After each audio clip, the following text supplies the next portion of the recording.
I was cleaning up the garage so none of you would see the mess that we made. You don't deserve that kind of treatment, you know? We are hosting this video and we should clean up and try to be presentable. Welcome back to Will's Bills Fam. What did you hand me? The Tiki Mai Tai. Oh.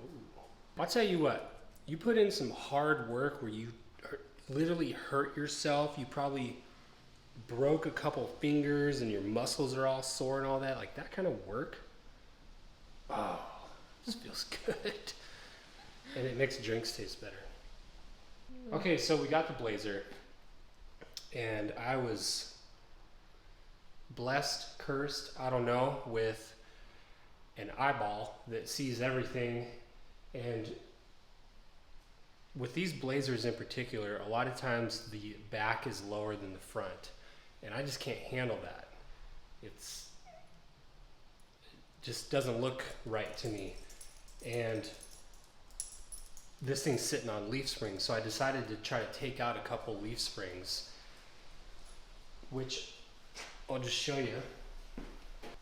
Here's a couple of the leaf springs from one side, and there's 3 left, but essentially these things sit on the axle, and then the truck sits on these, and they are flexible under weight, and that's how you get your suspension. But I took a couple of them out, and I managed to get about 1 inch of drop in the front, which isn't enough, because check this out. I measure it at the wheel. You got 46 to that line, and then you have 46 1/4 right there. So it's a 1/4 inch tall in the front. What would you like it to be at? I would like it to be 1/2 inch lower in the front. And that gives it that slight rake. It's especially important in a pickup truck to have that rake, because if you ever put anything in the back, you don't want to have the truck squatting looking like it's taking a dump, you know what I mean? It's just a really awkward look. And it does, I want to eliminate that on this thing. Taking out the 2 leaf springs, leaves I guess, in the leaf spring was not enough. And I'm not sure what else we can do besides maybe air down the tire a little bit, but it's at least an improvement. And maybe if we ride around on just 3 leaves for a while, it'll settle a bit and maybe we'll end up even. So that's in the works. And then the other project we have going is these windows were tinted when we bought it with purple tint. Okay, I don't know about you, but that screams drug dealer to me. And it's not proper. So we called a tint place here in town, and they said we'll charge you $100 an hour to get the old tint off, and then it's $300 to put on the new tint. So we decided we'll work for $100 an hour and get it off ourselves. And that's the process you see now. It's really difficult.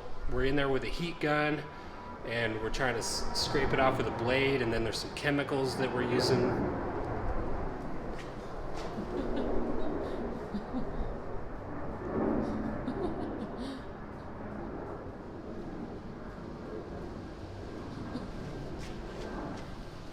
We live by an airport.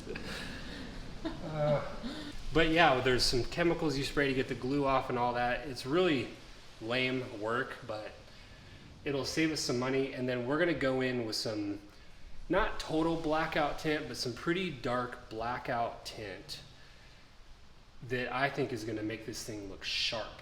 And then the third project that I have parts on the way for is to get the wheel spacing in the back the same as the front. So Chevy, for I don't know how many generations of their trucks, made the front axle or the front wheelbase 3 inches wider than the back. And from a practical perspective, that is helpful when you're trying to get traction. Your back tires are slightly in from the track that your front tires make, so it helps with traction. But we don't need that, and it actually looks kind of silly when you're following a vehicle like this with that offset.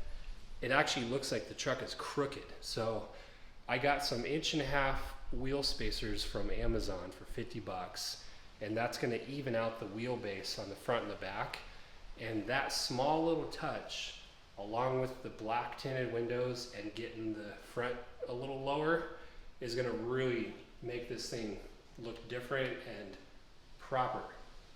So I'm pretty excited. It's really interesting to think about this because you have an old hunk of metal here, but for whatever reason, I just love to tinker on these things and try to make them look better, make them run better and all that stuff. So yeah, and it's nice because this doesn't have to be a daily driver for either one of us. Yeah, I was gonna say, tell them about our fourth vehicle that we Okay, yeah, so we haven't told you guys about the two that we mentioned in our last video that we're still waiting to film. they can't see you when you're talking. That's kind of rude. Well, I know, but you can still hear me. But they're looking at me, my double chin. You're the star of this channel. I'm just the editor. We turned in our Yukon, as you know, for $67,000 cash, and I feel kind of dumb saying this, but we've just been buying vehicles, which is not a great investment, but 3 of the vehicles are giving us a lot of life because we are having so much fun with them.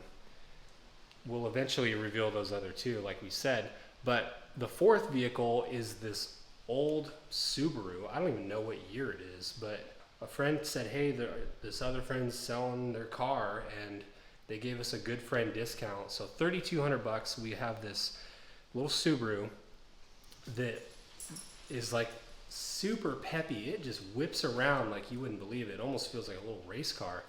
But it's awesome because Subarus are all-wheel drive, and if you put some good studs on those things, they rip around town in the wintertime like nothing else. Like they beat out trucks and everything. So if we ever get into some real big projects on this Blazer, then we're going to be glad we have that little car to rip around on, especially in the winter.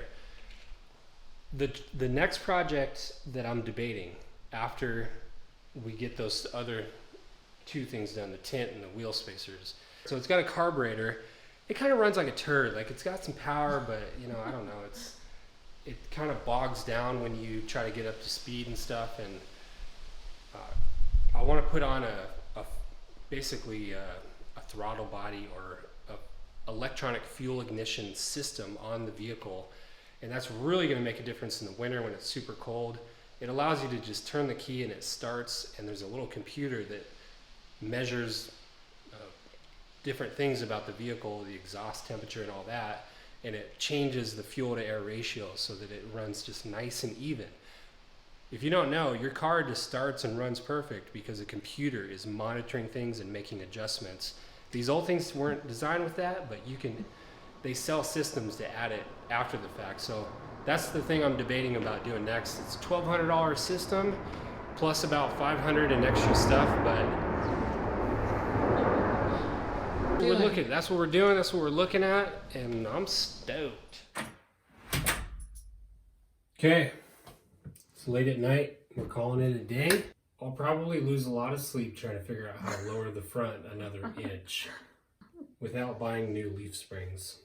The next video to reveal the other 2 vehicles we got should be good. We wanted to not rush that and make it an awesome video for you guys. So that's coming up. We just need time, a little more time than we expected to prepare and do a good job shooting. So eventually you'll get to see that. It'll be awesome. Thanks for watching though. We'll see you on the next one.